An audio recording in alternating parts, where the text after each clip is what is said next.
Welcome to another episode of Two Wheel Oklahoma. I'm Brad Matheson. And I'm Rex Brown. This week we decided to head west and explore red dirt country. Just one look at the soil and you'll see why they call it that.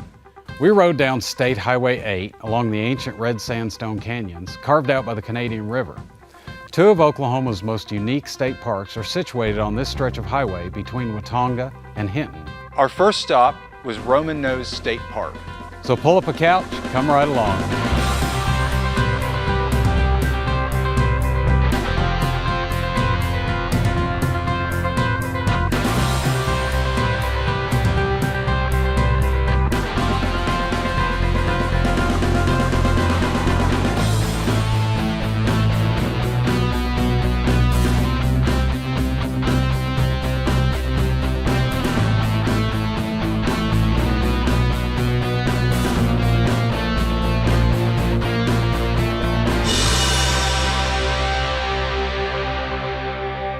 We headed out on Oklahoma Highway 8 and we're going to start out today here at Roman Nose State Park.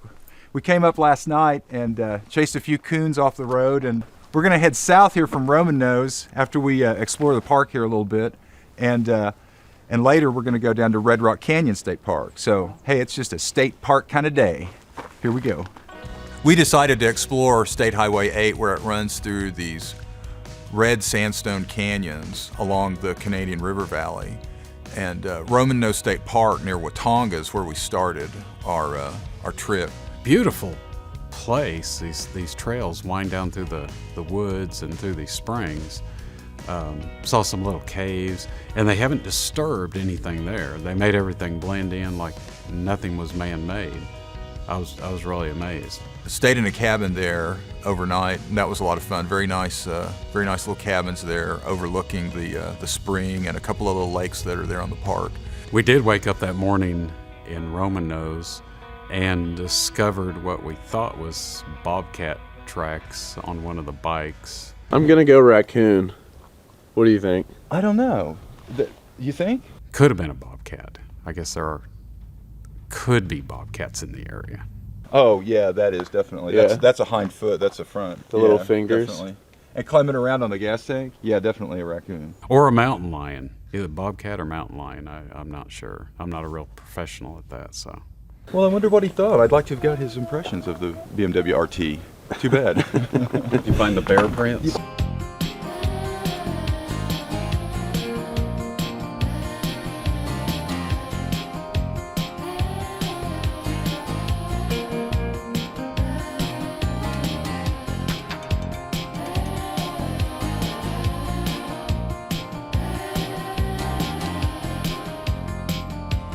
So we met with Travis Lindley, who's park ranger there, the manager of the park, and he showed us around. He really knew what he was talking about. He's been in the state park system for years. How old is Roman Nose State Park?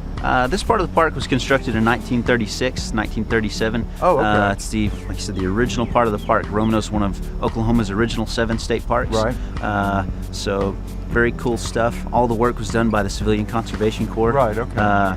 All the rock that you see came from the park or from surrounding area, dolomite stone. Neat stuff. A lot of hard work went into it. And why is it called Roman Nose? Roman Nose for Chief Henry Roman Nose, okay. Who was a Cheyenne Indian that lived in the valley and actually lived right as the creek crossing at the bottom. As you circulate through the park, you always cross a low water crossing, and his camp and home was right there in that area. And it's named for him and the efforts he put into helping his people make adjustments in a tough time. Let's go take a look. All right.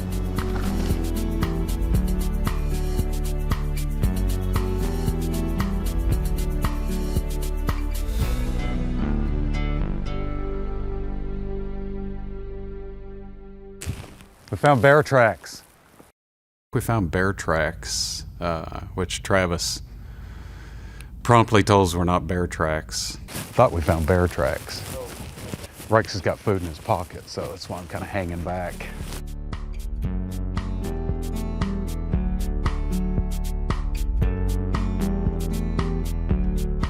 This is Middle Spring.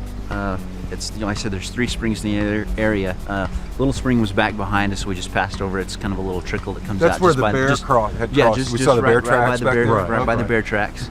And then this is Middle Spring, so we gradually increase in size. Together, the three springs put out 600 to 1,000 gallons of water an hour, and they're what feed Baker and hour? Watonga Lake. Yes. Wow. So, or a minute. I'm sorry, a minute. 6,000 gallons a minute. No, 600 to 1,000 gallons. Oh, 600 a to minute. 1,000 yes. gallons. Yes. a minute. Sorry, I'll get that right. That's still quite a bit. That's still quite a bit. Back in its heyday, this was one of the real popular wading spots of the park. I understand there are people sitting on the rocks all the way around. It had a complete rock bottom. Now, you know, we battle the springs and trying to keep up with even just a water crossing. So, but Well, it's cool. It's even still here. oh, it's still one of the most popular parts of the park. Good place to come and hang out on a hot day. Yeah, exactly. From what I hear, the water is like really salty, or it has a lot of chemicals and stuff like that in it. But Brad wanted to try to drink it anyway. It was kind of weird. I don't know why he kind of got off on this jonesing for drinking this spring water. Brad, no, don't drink the water.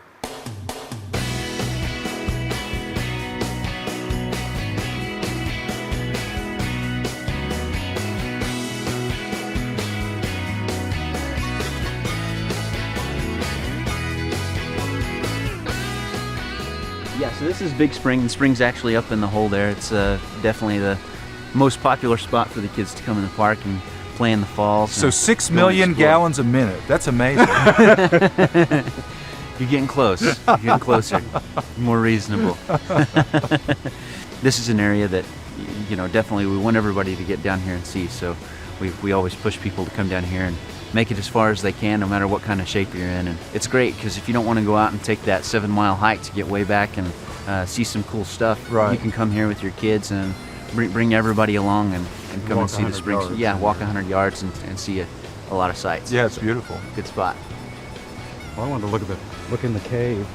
Just don't drink the water.